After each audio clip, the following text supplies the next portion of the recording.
جو بندوبست رب کرتا ہے، آزمائش آ جاتی ہے، بڑے بڑوں پہ آ جاتی ہے، لیکن بعض اوقات بڑی تکلیف ہوتی ہے جب اس بندے کو لوگ کٹہرے میں کھڑا کر دیں جس کا جرم ہی کوئی نہیں، اس شخص سے لوگ سوال جواب شروع کر دیں جس بیچارے کے خیال میں بھی وہ بات نہیں، پھر وہاں وضاحتیں دینا، نہ کردہ گناہوں کی وضاحتیں دینا، یہ بڑا بوجھ بنتا ہے، بڑی تکلیف ہوتی، اور لوگ کرتے ہیں یہ کام۔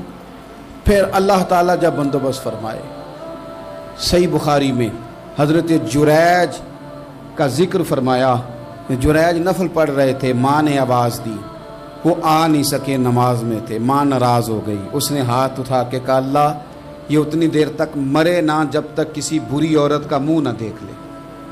کسی اور کی دعا کے لیے سند نہیں ہے کہ وہ تیرے حق میں ضرور قبول ہوگی، لیکن ماں باپ کی دعا کے لیے میرے نبی پاک نے سند بیان کی ہے۔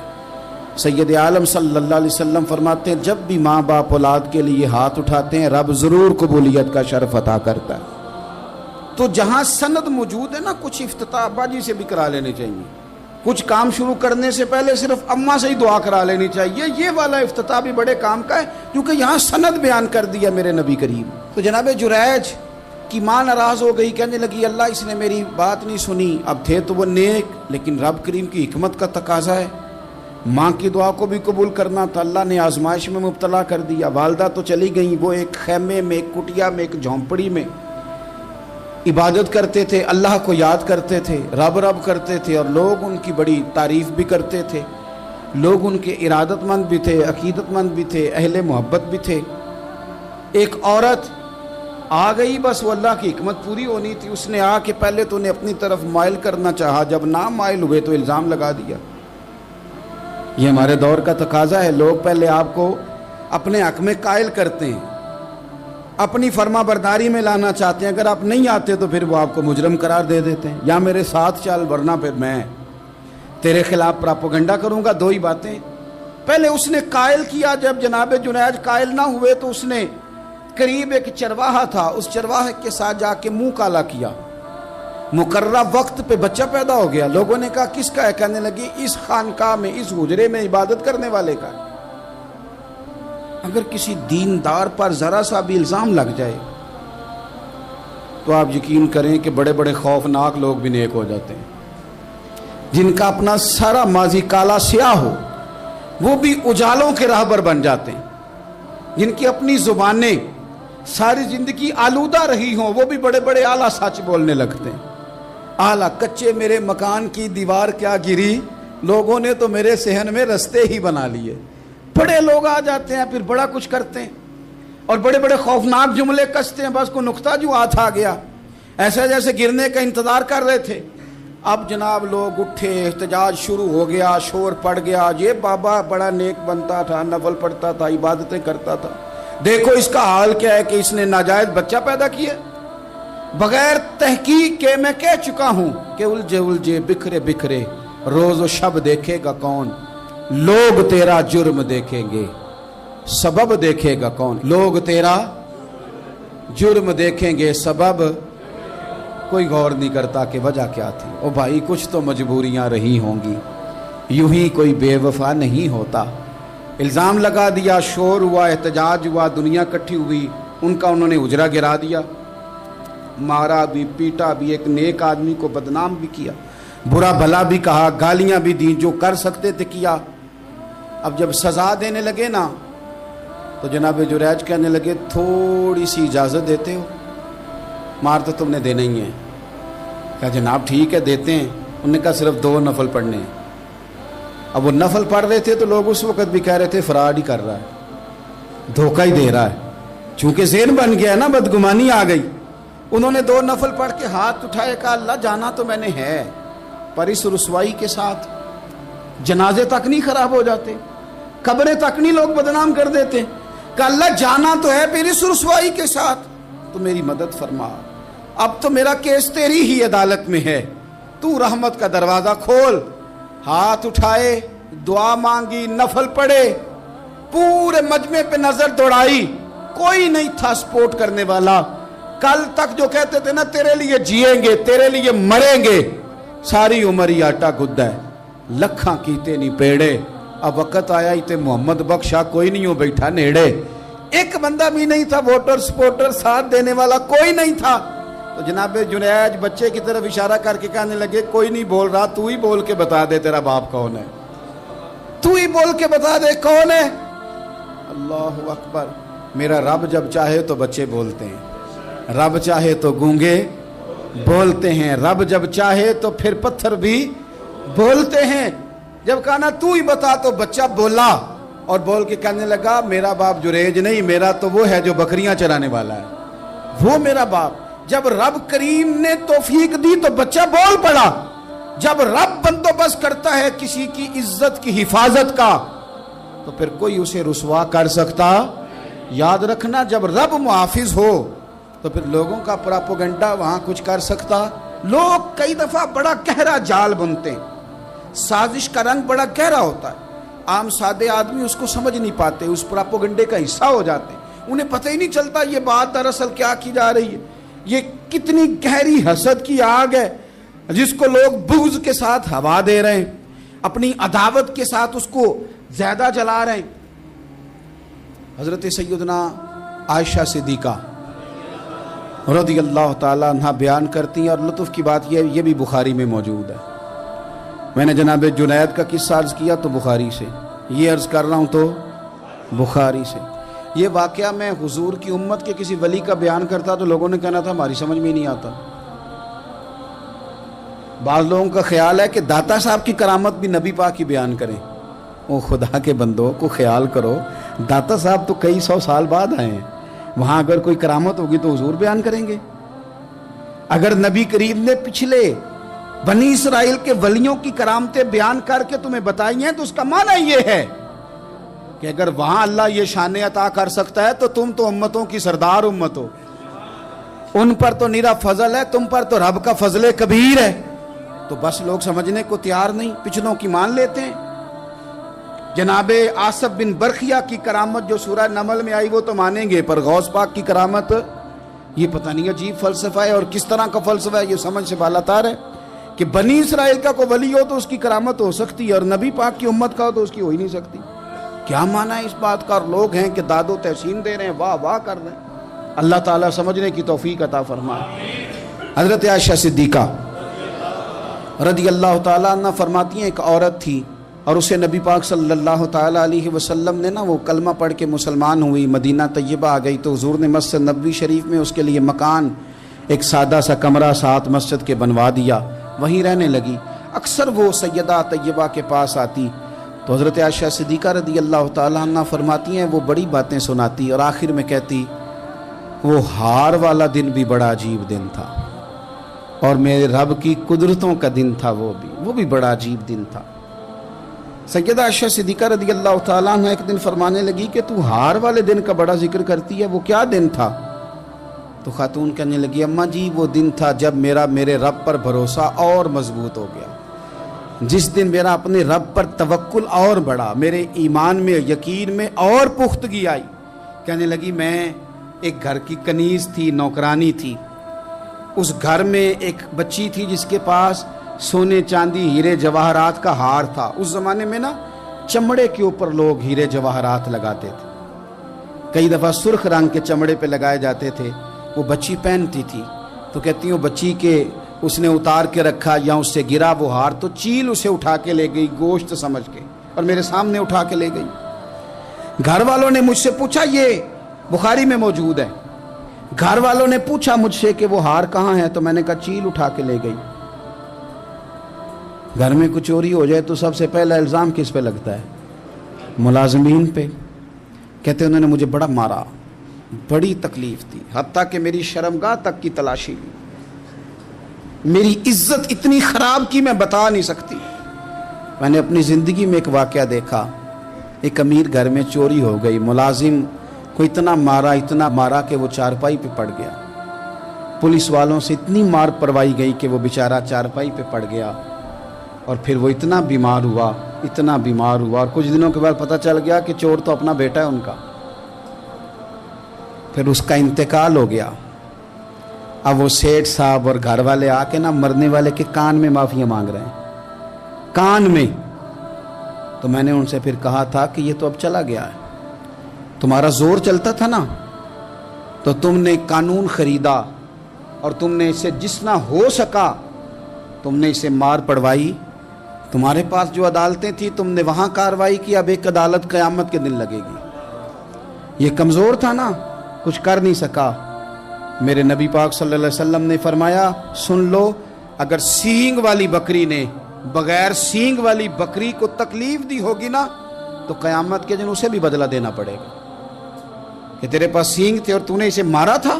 وہ خاتون عرض کرتی ہے سیدہ عائشہ کی خدمت میں کہ مجھے بڑا مارا، مجھے تکلیف دی، میں کہہ رہی تھی کہ میرے سامنے چیل لے گئی ہے پر وہ نہیں مان رہے تھے، اماں جی انہوں نے مجھے بڑا مارا۔ حضرت عائشہ صدیقہ کہتی ہیں پھر کیا ہوا؟ کہنے لگی اماں جی جب کوئی میرا مددگار نہ رہا، مجھے تکلیف دے رہے تھے، رسوا کر رہے تھے، تو میں نے اپنے رب سے مدد چاہی، میرے رب کی طرف میں نے توجہ کی، میں نے کہا مالک اب تو ہی میرا مددگار ہے۔ کہتی ہے وہ مجھے مار رہے تھے تو وہ چیل جو ہار لے گئی تھی وہی لے کے واپس آ گئی، اور ہمارے سروں کے قریب لا کے اس نے جب اس ہار کو پھینکا وہ مجھے چھوڑ کے سائیڈ پہ ہوئے، وہ میری بے گناہی جان گئے، لیکن آپ کو بتاؤں اس دن سے میرا اپنے رب پر یقین اور بڑھ گیا۔ مجھے سمجھ آ گئی کہ جب انسان پورا ٹوٹ جاتا ہے اور جب کوئی چاروں جانب اس کا مددگار نہیں ہوتا تو رب تو ہوتا ہے نا، اللہ تو اس کا مددگار ہوتا ہے نا، وہ تو پھر اپنے اس بندے کی مدد کرتا ہے نا، پھر وہ تو توانائی دیتا ہے نا، وہ تنہا نہیں چھوڑتا، وہ تو آنسوؤں والوں کے آنسوؤں پہ بڑا کرم فرماتا ہے، وہ تو قسم پرسی میں آ جاتا ہے، اس کی رحمت بڑھ کے استقبال کر لیتی۔ تو بھائی جب آپ پر اللہ کی حکمت کے تقاضے پورے ہونے لگیں اور زندگی میں کبھی کوئی ایسا وقت آئے کہ آپ محسوس کریں کہ تنہا رہ گئے ہیں اور کئی اپنے بھی مخالفین کی جماعت میں نظر آنے لگے ہیں، تو اس وقت پھر دل، روح، زبان اور ذہن کو یکجا کر کے سمجھ لینا کہ جب ساری دنیا ساتھ چھوڑ جاتی ہے تو رب کی رحمتیں اس وقت بھی ساتھ رہتی ہیں اور اللہ کی مدد اس وقت بھی بندے پہ کرم نوازی کرتی ہے۔ ایک اور حدیث سنیں، لطف کی بات یہ ہے یہ بھی بخاری میں ہے، یہ بھی واقعہ بخاری میں ہے۔ اللہ اکبر۔ ایک شخص نے نا ایک بندے سے قرض مانگا، اس نے کہا مجھے قرضہ دو، وہ کہنے لگا کہ کتنا قرضہ؟ اس نے کہا 1000 دینار۔ دینار سونے کا ہوتا تھا، درہم چاندی کا ہوتا تھا، 1000 دینار چاہیے۔ اس نے کہا کوئی گواہ ہے تیرے پاس؟ غریب کا گواہ بھی کوئی نہیں بنتا، کبھی الجھ جائے نا کوئی بندہ تو کئی اپنے بھی کہہ دیتے ہیں کہ ہم اس کے قول فعل کے ذمہ دار نہیں ہیں۔ ایک غریب آدمی کو قرض کی ضرورت پڑ گئی، 1000 دینار چاہیے۔ میں کہہ چکا ہوں کہ درہم چاندی کا ہوتا تھا، دینار سونے کا، اب 1000 دینار لینا ہے۔ تو جس بندے سے اس نے کہا، اگرچہ وہ نیک بندہ تھا، اس نے کہا یار 1000 دینار دے دو، تو کہنے لگا کوئی گواہ ہے تیرے پاس؟ وہ کہنے لگا غریبوں کا گواہ کون ہوتا ہے؟ ہاں ایک گواہ ہے۔ کہا کون؟ کہا میرا رب، وہ تیرے اور میرے بیچ گواہ ہے۔ اس نے کہا کوئی کفیل، اگر تو پیسے نہ دے سکے تو وہ بعد میں دے دے، یا تجھے کچھ ہو جائے تو وہ دے دے۔ اس نے کہا کفیل بھی میرا اللہ ہی ہے، میرے پاس اگر ہے تو رب کریم کا نام ہے، اگر اعتماد کر سکتا ہے تو کر لے۔ بندہ نیک تھا، اس نے کہا رب کے نام پہ، رب کی کفالت پہ، اللہ کو گواہ بنا کے میں تیار ہوں تجھے 1000 دینے کو۔ اس نے 1000 دینار دے دیا، وقت واپسی کا طے ہو گیا، وہ چلا گیا پیسے لے کے۔ اس نے پوری محنت کی کہ میں نے وقت پہ پیسے لوٹانے، پوری محنت بھی کر لی، اللہ نے مدد بھی کر دی، پیسے بھی اس تاریخ کو اسے مل گئے۔ بعد لوگوں کا تو لوٹانے کا دل ہی نہیں نہ ہوتا۔ فرمایا حدیث پاک میں کہ تو لوٹانے کا ارادہ کر، رب تیری مدد بھی فرمائے گا۔ لیکن یہاں بہت سارے لوگ کہتے ہیں خیر ہے، ارادہ ہی نہیں، تو پھر جس طرح کا بندے کا گمان ہو رب بھی اسی طرح کا معاملہ فرماتا ہے۔ اس نے پیسے جمع بھی کر لیے اور واپس دینے کو تیار بھی ہو گیا، لیکن رستہ بحری جہاز کا تھا، کشتی کا تھا، دریا کے رستے واپس آنا تھا۔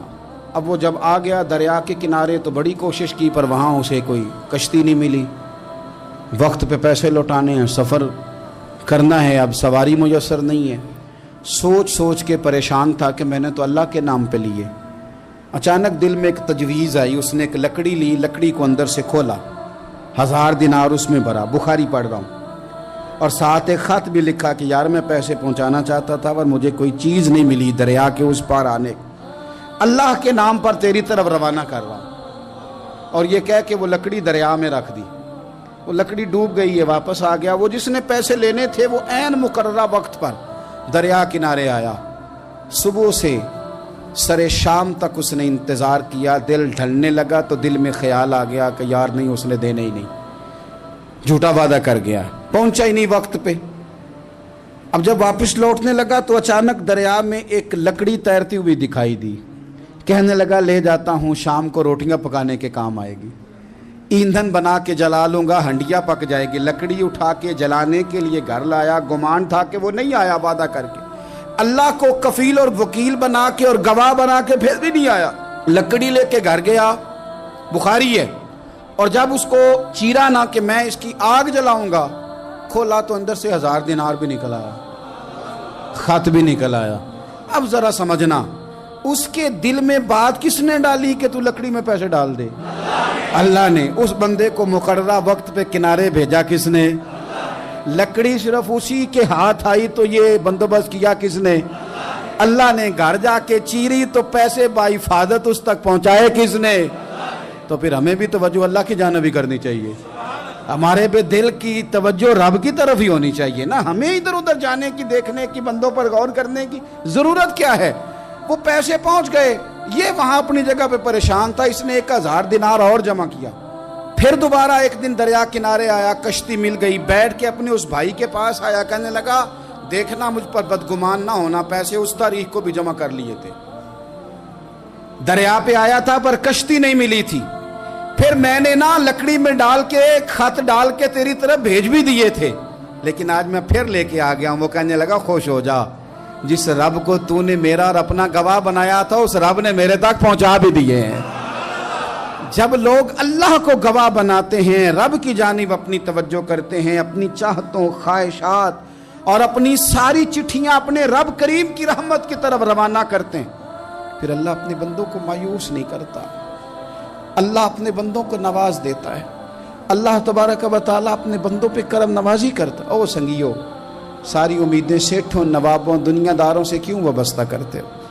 ساری توجہات کا مرکز کیوں ان لوگوں کو بناتے ہو جو تمہیں دنیا میں مضبوط نظر آتے ہیں؟ اپنی توجہات کا مرکز اپنے خدا کو بنائیے، اپنے مالک کی جانب اپنی ساری خواہشات کا رخ پھیر دیجئے، اپنی توجہات اپنے رب کی جانب کر لیجئے، وہ اپنے بندوں پہ بڑی کرم نوازی فرماتا ہے، وہ عزتوں کا بھی محافظ ہے، وہ پریشانیوں میں کرم نوازیاں فرمانے والا ہے، وہ ساتھ دینے والا ہے، وہ اس کی رحمت قریب آ کے بندے کو سہارا دیتی ہے، وہ اپنے فضل سے اپنے بندوں کی ہر مشکل میں دستگیری فرماتا ہے۔ اسیاں سے کبھی ہم نے کنارہ نہ کیا، اور تو نے بھی تو دل آزردہ ہمارا نہ کیا، ہم نے تو جہنم کی بہت کی تدبیر، پر مولا تیری رحمت نے گوارا نہ کیا۔ عدل کریں تے تھر تھر کمبن، اچیاں شانہ والے، تجھے تو فضل کریں تے بخشے جامن، میرے جے منہ کالے۔ وہ نیک اعمال پر اخروی اجر بتاتے ہیں تو ہماری دنیا کا کیا بنے گا؟ میں نے پہلے بھی ایک دفعہ عرض کیا تھا، پھر عرض کرتا ہوں کہ اسلام میں دنیا ہے ہی نہیں۔ اسلام میں کہاں دنیا ہے؟ رزق کمانا اور رزق حلال کمانا کوئی دنیا ہے؟ یہ تو دین ہے۔ ماں باپ کی خدمت کرنا یا بچوں کی پرورش کرنا یا اپنے لیے اس لیے اسباب جمع کرنا کہ مجھے کسی کے سامنے ہاتھ نہ پھیلانا پڑے، اس رستے کو تو نبی پاک نے اللہ کا رستہ قرار دیا ہے۔ تو جس کو ہمارے عرف کے اندر بعض لبرل لوگ دنیا کہہ رہے ہیں، وہ دنیا تھوڑی ہے، وہ تو دین ہے۔ نہیں، آپ کو درجنوں مثالیں کتب احادیث میں ایسی ملیں گی کہ ایک شخص سے سرکار نے فرمایا، اس نے کہا مجھے جہاد پہ جانا ہے، تو فرمایا تیرے ماں باپ بوڑھے ہیں تو جا کے خدمت کر، اللہ جہاد کا اجر عطا کرے۔ ایک شخص نے عرض کی کہ یا رسول اللہ صلی اللہ تعالیٰ علیہ وسلم، میرا نام فلاں غزوے میں لکھ دیا گیا ہے اور میری بیوی حج پہ جا رہی ہے، اس کو محرم کی ضرورت ہے، تو میرے لیے حکم کیا ہے؟ تو محبوب نے فرمایا آپ غزوہ پہ نہ جائیں، وہاں سے آپ کا نام کاٹ دیا جاتا ہے، آپ اپنی بیوی کے محرم بن کر حج کرنے جائیں۔ تو اس پر تو درجنوں دلائل ہیں کہ دین اسلام نے ترجیحات کا تعین کیا. جس طرح دین کے اندر نماز کو، روزے کو، حج کو، زکوٰۃ کو فرض کیا گیا، حقوق العباد بھی اپنے اپنے مقام پر فرض کیے گئے. تو اس لیے سرے سے یہ بات کہنا کہ ہماری دنیا کا کیا بنے گا، جتنا دنیا کے معاملات کو، جن کو ہم دنیا سمجھتے ہیں، دنیا کے معاملات کو جتنا اسلام سپورٹ کرتا ہے اور جتنا نظم و ضبط میں لاتا ہے اور جتنا اس میں حسن پیدا کرتا ہے اور جتنی اس کے اندر اسلام حساسیت لاتا ہے، یہ تو کسی اور مذہب میں دور دور تک موجود ہی نہیں ہے. تو اس لیے اس پہلو کو سمجھا جائے. اب دیکھیے قرآن مجید فرقان حمید کی سورہ نحل کی ایک آیت کریمہ کا میں نے ایک حصہ تلاوت کیا. ایک تو اسی سورہ مبارکہ کی ایک آیت میں نے تلاوت کی تھی جس میں اللہ نے فرمایا جو بھی اچھے عمل کرے، من عمل صالحا من ذکر او انثی وہو مؤمن فلنحیینہ حیاۃ طیبہ. جو بھی اچھے عمل کرے، چاہے مرد ہو چاہے عورت، شرط یہ ہے کہ مومن ہو، ہم اسے پاکیزہ زندگی عطا فرمائیں گے. اس کی زندگی کے شب و روز کو حیات طیبہ بنا دیا جائے گا. اب یہ آیہ کریمہ بھی سورہ نحل میں موجود ہے. اللہ کریم نے ارشاد فرمایا للذین احسنوا فی ہذہ الدنیا حسنہ. یہ جو حسنہ کا لفظ ہے قرآن میں یہ بڑا ہی حسین ہے. فرمایا وہ لوگ جنہوں نے اس دنیا میں بھلائی کی، ہم نے دنیا میں ان کے لیے بھلائی رکھی ہے. یہاں بھی انہیں بھلائی ملے گی، انہیں ان کی نیکیوں کا اجر دیا جائے گا، ان کی زندگی کو خوبصورت بنا دیا جائے گا، ان کے احوال کو مرتب کر دیا جائے گا. حضرت عبداللہ ابن عباس رضی اللہ تعالیٰ عنہ ارشاد فرماتے ہیں جو آدمی نیک عمل کرتا ہے اللہ اس کے دل کو اطمینان دیتا ہے، چہرے کو رونق دیتا ہے اور وقت میں برکت پیدا فرما دیتا ہے. اس کے لیے اللہ تبارک و تعالیٰ یہ آسانیاں پیدا کر. للذین احسنوا فی ہذہ الدنیا حسنہ. ان لوگوں کے لیے جو اس دنیا میں بھلائی کریں گے اللہ تبارک و تعالیٰ نے بھلائی رکھی ہوئی ہے. یہ کیسے ہو سکتا ہے کہ کوئی شخص بھلائی کرے دنیا کی زندگی میں رہ کر اور پھر وہ نقصان اٹھائے؟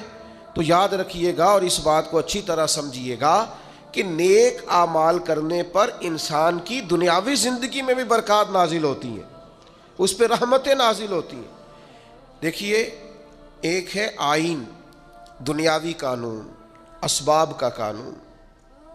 اسباب کا قانون یہ ہے کہ آگ جو ہوتی ہے وہ جلا دیا کرتی ہے، پانی سے پیاس بجھتی ہے، کھانا کھانے سے بھوک ختم ہوتی ہے. یہ دنیاوی قانون ہے. ایک ہے روحانی اور رحمانی قانون.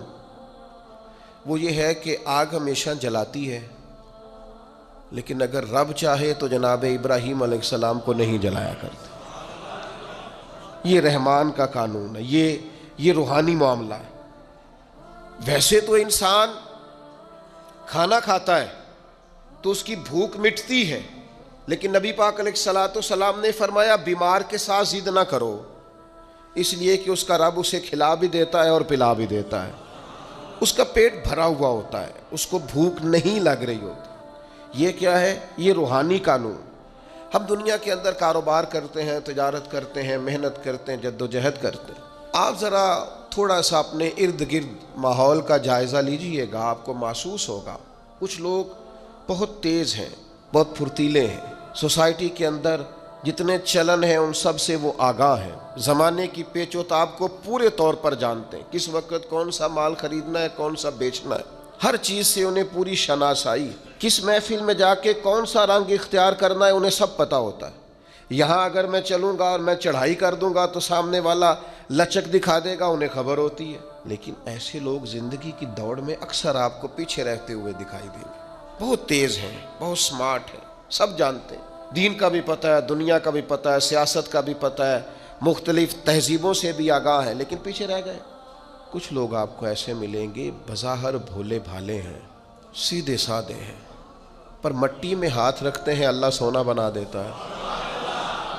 وہ جو لوگوں کے پاس بہت ساری دنیاوی معاملات ہیں وہ بظاہر ان کے پاس موجود نہیں ہیں. ان کو بہت سارے لوگ کہتے ہیں یار یہ کبھی مجھے یہ والا ہنر آتا ہوتا، یا جس طرح اس شخص کے پاس سرمایہ ہے میرے پاس ہوتا تو میں 10 کے 20 اور 20 کے 40 منٹوں میں کر کے دکھاتا. یاد رکھنا کئی دفعہ انسان پر ایسا وقت آتا ہے کہ اس کے لیے ایک رکاوٹ بھی رستے میں باقی نہیں رہتی. وہ جدھر جدھر جاتا ہے دروازے کھلتے جاتے ہیں. جن رستوں پر وہ سفر کرتا ہے وہ رستے اس کے لیے آسان ہوتے جاتے ہیں. بڑی لمبی چوڑی دشوار گزار گھاٹیاں ہوتی ہیں, لیکن یہ قدم رکھتا ہے تو رستے سمٹتے چلے جاتے ہیں. خود اسے احساس ہوتا ہے کہ یار میں پلٹ کر دیکھتا ہوں تو میں تو وہ کر ہی نہیں سکتا تھا جو مجھ سے ہو گیا, یہ میرے لیے ممکن, یہ میں نے کر لیا, یہ مجھ سے ہو گیا. دروازے کھل جاتے ہیں. اللہ کا قرآن کہتا ہے کچھ لوگ ایسے ہیں جن کے لیے اللہ زمین و آسمان کی برکتوں کے دروازے کھول دیتا ہے. زمین بھی دروازے کھولتی ہے اور آسمان بھی. تو شرطیں کتنی ہیں؟ اب تو ہر آدمی چاہتا ہے میرے لیے زمین و آسمان کے دروازے کھل جائیں. شرطیں کتنی؟ صرف 2. کیا عمل کرنا ہے؟ صرف 2 کام, صرف 2 شرائط. یہ قرآن مجید ہے, سورہ آراف ہے. فرمایا اگر یہ بستیوں والے ایمان لے آتے اور تقوی اختیار کرتے, ایمان لاتے اور متقی ہو جاتے, اللہ سے ڈر کے وقت گزارتے, تو کیا مالک تو صرف انہیں آخرت میں ہی اجر دے گا؟ صرف صبح قیامت ہی ایمان اور تقوی پر جزا مرتب ہوگی؟ تو فرمایا اگر بستیوں والے ایمان لاتے اور تقوی اختیار کرتے لفتحنا علیہم برکات من السماء والارض, ہم ان پر زمین و آسمان کی برکتوں کے دروازے کھول دیتے. اگر یہ ایمان لے آتے لفتحنا علیہم برکات من السماء والارض, تو دروازے کھول دیتے زمین و آسمان کی برکتوں, ہم ان پر دروازے کھول دیتے. شرط صرف 2, ایمان لائیں اور تقوی اختیار. جو بھی کام کریں اللہ سے ڈر کے کریں, مومن اور متقی بن کے کریں, لین کریں دین کریں, خریداری کریں فروخت کریں, حقوق العباد کا معاملہ, حقوق اللہ کا معاملہ, ہر معاملے میں اگر یہ اپنے رب کریم کی رضا کو پیش نظر رکھیں گے تو ایسا نہیں ہوگا کہ نیک لوگ نانے جویں کے محتاج رہیں. ایسا نہیں ہوگا کہ جو لوگ کفر کرنے والے ہیں وہ تو آسودہ زندگی گزاریں اور مومن مجبور اور تہی دست اور تنگ دامن زندگی گزارے. مالک کہتا ہے تو تقوی تو اختیار کر, تو پکا مومن تو بن, میں زمین آسمان کی برکتوں کے دروازے کھول دوں گا. اور بالکل اسی مضمون کو سورہ طلاق کے اندر بیان فرمایا, بالکل اسی مضمون کو. بعض اوقات ایسا ہوتا ہے انسان مسائل میں گھر جاتا ہے اور اسے چاروں جانب سے راستے بند نظر آتے ہیں. اسے محسوس ہوتا ہے کہ یار اس وقت تو میں وہی ہوں جس کے ارد گرد اتنے لوگ ہوتے تھے, یہ اچانک کیا ہوا؟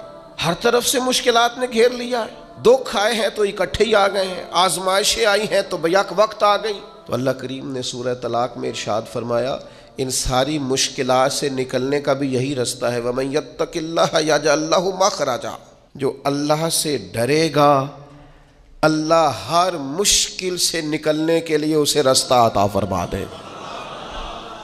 اللہ اس کے لیے اسباب پیدا کر دے, اسے خبر ہی نہیں ہوگی, اسے پتہ ہی نہیں چلے گا. وَيَرْزُقْهُ مِنْ حَيْثُ لَا يَحْتَسِبُ, اللہ فرماتے ہیں وہاں سے رزق دوں گا اس نے کبھی سوچا بھی نہیں ہوگا, گمان تک نہیں گیا. شرط کیا ہے؟ وَمَن يَتَّقِ اللَّهَ, اگر اللہ سے ڈرے, چالاکیاں نہ کرے, تیزیاں نہ دکھائے, سب کچھ شیشے میں نہ اتارے, خوشامد کر کے ہر آدمی کو قائل نہ کرے, جھوٹ کا سہارا نہ لے, زبان کی تیزی کے ساتھ اس کو بھی رکھنا ہے اس کو بھی رکھنا ہے, اس سے بھی میری دوستی اس سے بھی میری دوستی, میں ساری سوسائٹی کو. آپ فکر نہ کریں, اگر آپ کسی کو شیشے میں اتار رہے ہیں تو وہ بھی آپ کو شیشے میں اتار رہا ہے.